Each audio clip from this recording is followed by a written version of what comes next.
Let's make ಕಡಲೆ ಸಾರು ನೋಡಿ. Welcome to my YouTube channel. ನಾವಿವತ್ತು ಕಡಲೆ ಸಾರು ಮಾಡ್ತಾಯಿದ್ದೀವಿ. ಅದಕ್ಕೆ ಏನೇನು ಇಂಗ್ರೀಡಿಯೆಂಟ್ಸ್ ಬೇಕಂತ ನಾನು ಹೇಳ್ತೀನಿ. 1 ಟೀ ಸ್ಪೂನ್ ಜೀರಿಗೆ, 1 ಟೀ ಸ್ಪೂನ್ ಉದ್ದಿನಬೇಳೆ, 1 ಟೀ ಸ್ಪೂನ್ ಕಡಲೆಬೇಳೆ, ಒಂದು ಬೆಳ್ಳುಳ್ಳಿ, ಆಮೇಲೆ ಕರಿಬೇವಿನ ಸೊಪ್ಪು, ಆಮೇಲೆ 4 ಮೆಣಸು. ನಿಮಗೆ ಖಾರ ಜಾಸ್ತಿ ಬೇಕಂದರೆ ಖಾರನ ಜಾಸ್ತಿ ಹಾಕ್ಕೊಳ್ಳಿ, ಇಲ್ಲ ಅಂದರೆ ಇದು ಕರೆಕ್ಟ್ ಇದೆ 4 ಮೆಣಸಿನ್ಕಾಯಿ. ಈಗ ಮುಂದಿನ ಇದಕ್ಕೆ ಹೋಗೋಣ.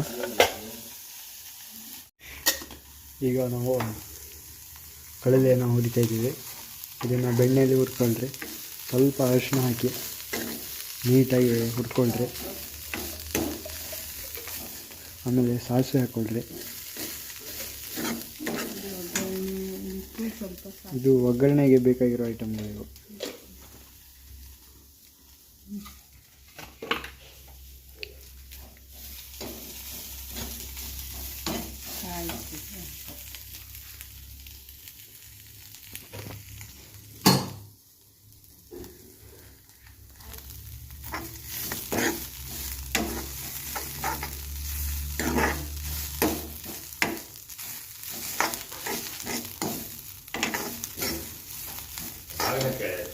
ಈಗ ಒಂದು ಸಣ್ಣ ಇದು ತೊಗೊಳ್ರಿ, ಒಂದು ಸಣ್ಣ ಬಾಳಿ ತೊಗೊಳ್ಳಿ. ಈಗ ಒಂದು ಸಣ್ಣ ಬಾಳಿಗೆ ಈಗ ಮೆಣಸಿನ್ಕಾಯಿ ಹಾಕಿದ್ದೀನಿ ನಾನು. ಈಗ ಒಂದು ಸ್ವಲ್ಪ ಬೇವಿನ ಸೊಪ್ಪು, ಆಮೇಲೆ ಬೆಳ್ಳುಳ್ಳಿ ಸ್ವಲ್ಪ ಹಾಕಿ, ಆಮೇಲೆ ಸ್ವಲ್ಪ ಕಡಲೆಬೇಳೆ, ಉದ್ದಿನಬೇಳೆ, ಸಾಸಿವೆ, ಆಮೇಲೆ ಜೀರಿಗೆ. ಇದನ್ನು ನೀಟಾಗಿ ಹುರ್ಕೊಬಿಟ್ರೆ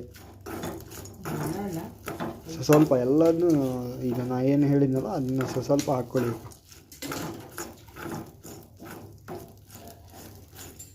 ನೀಟಾಗಿ ಹುರ್ಕೊಳ್ಳಿ.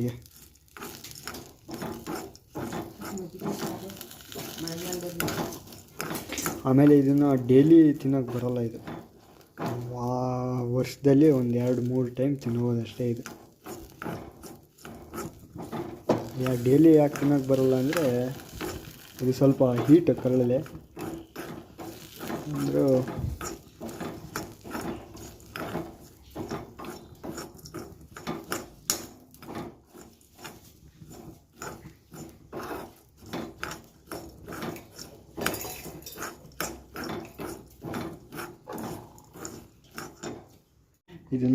ಇದು ಇಷ್ಟೇ ಇದೆಲ್ಲ. 1 ಕಪ್ ಕೊಬ್ಬರಿನ ಅದೇನು ಹುರಿದಿದ್ದೀವಲ್ಲ ಅದನ್ನು ಮಿಕ್ಸಿ ಜಾರಿಗೆ ಹಾಕಿ, ಈ ಕೊಬ್ಬರಿನ ಮಿಕ್ಸಿ ಜಾರಿಗೆ ಹಾಕಿ ಸ್ವಲ್ಪ ತರಿಯಾಗಿ ರುಬ್ಕೊಳ್ರಿ.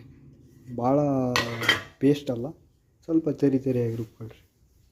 ಇದು ನೆಕ್ಸ್ಟು ಮಾಡೋದನ್ನ ಹೇಳ್ತೀನಿ. ಈಗ ಒಂದು ಕುಕ್ಕರ್ ಅಥವಾ ಒಂದು ಬಾಳಿ ತೊಗೊಳ್ಳಿ. ನೀವು ಡೈಲಿ ಸಾರು ಮಾಡೋದೇ ಪಾತ್ರೆ ತಗೊಳ್ಳಿ. ಅದಕ್ಕೆ ಒಂದು ಸ್ವಲ್ಪ ಬೆಣ್ಣೆ ಹಾಕಿ, ಇಲ್ಲಿ ಹಾಕಿದ್ರಲ್ಲ ಸ್ವಲ್ಪ ಬೆಣ್ಣೆ, ಒಂದು ಸ್ವಲ್ಪ ಸಾಸಿವೆ, ಆಮೇಲೆ ಜೀರಿಗೆ,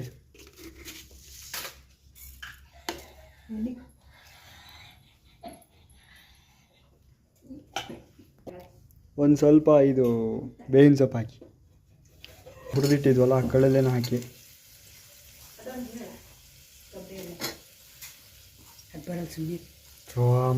ಅದನ್ನ ಸ್ವಲ್ಪ ನೀಟಾಗಿ ಹುರ್ಕೊಳ್ಳಿ. ಈಗ ಇಲ್ಲಿದೆಯಲ್ಲ ಇದೆ, ಈ ಕನ್ಸಿಸ್ಟೆನ್ಸಿ ಬರಲಿ, ಇದೆ ಈ ಕನ್ಸಿಸ್ಟೆನ್ಸಿ ಇರಲಿ. ಅದನ್ನು ನೀವು ಇದಕ್ಕೆ ಹಾಕಿ ಹಾಗೆ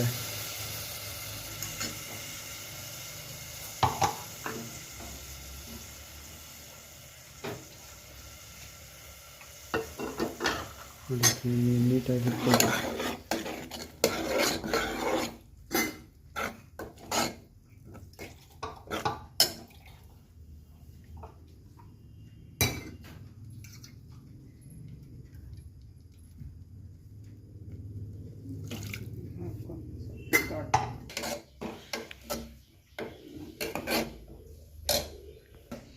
ಈಗ ಇದು ಒಂದು ಕುದಿ ಬರಲಿ, ಆಮೇಲೆ ಏನು ಮಾಡೋಕ್ಕಂತ ಹೇಳ್ತೀವಿ ನಾವು.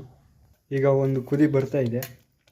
ಈಗ 1 ಅಥವಾ 2 ಚಮಚ ನೀವು ಮೊಸರು ಹಾಕ್ಕೊಳ್ರಿ. ಅಲ್ಲ ನಿಮಗೆ ಎಷ್ಟು ಅನ್ನಿಸ್ತೈತೆ ಅಷ್ಟು ಹಾಕ್ಕೊಳ್ರಿ ನೀವು, ಏನು ತೊಂದರೆ ಇಲ್ಲ. ಹೆಚ್ಚು ಮಿನಿಮಮ್ ಅಂದರೆ ಒಂದು 5 ಚಮಚ ಹಾಕ್ಬೋದು. ಮೊಸರು ಹಾಕಿ ಆದಮೇಲೆ ಮಜ್ಜಿಗೆ ಹಾಕ್ಕೊಳ್ಳಿ. ಈಗ ಮಜ್ಜಿಗೆ ಹಾಕಿ ಆದಮೇಲೆ ಅದನ್ನು ಬಿಸಿ ಮಾಡಬಾರ್ದು, ಹಾಗೆ ನೀವು ತಿನ್ನೋಕ್ಕಾಗಿಲ್ಲ. ಹೀಗೆ ರುಚಿಯಾಗಿ ಮಾಡ್ಕೊಳ್ಳಿ ಆ್ಯಂಡ್ ತಿನ್ಕೊಳ್ಳಿ. ಹೀಗೆ ರುಚಿಗೆ ತಕ್ಕಷ್ಟು ಉಪ್ಪು ಹಾಕಿ ನೀವು ನೋಡ್ಕೊಳ್ಳಿ. ಅದು ಉಪ್ಪು ನಿಮ್ಮ ರುಚಿಗೆ ತಕ್ಕಂತೆ ನೀವು ಉಪ್ಪು ಹಾಕೋಬೇಕು. ನಾವು ಎಲ್ಲದನ್ನೂ ಕರೆಕ್ಟಾಗಿ ಹೇಳಕ್ಕೆ ಬರೋಲ್ಲ.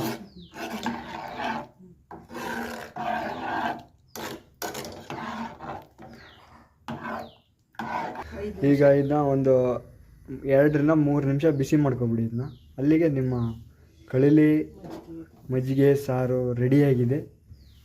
ರುಚಿಯಾಗಿ ಮಾಡ್ಕೊಳ್ಳಿ, ರುಚಿಯಾಗಿ ತಿನ್ಕೊಳ್ಳಿ.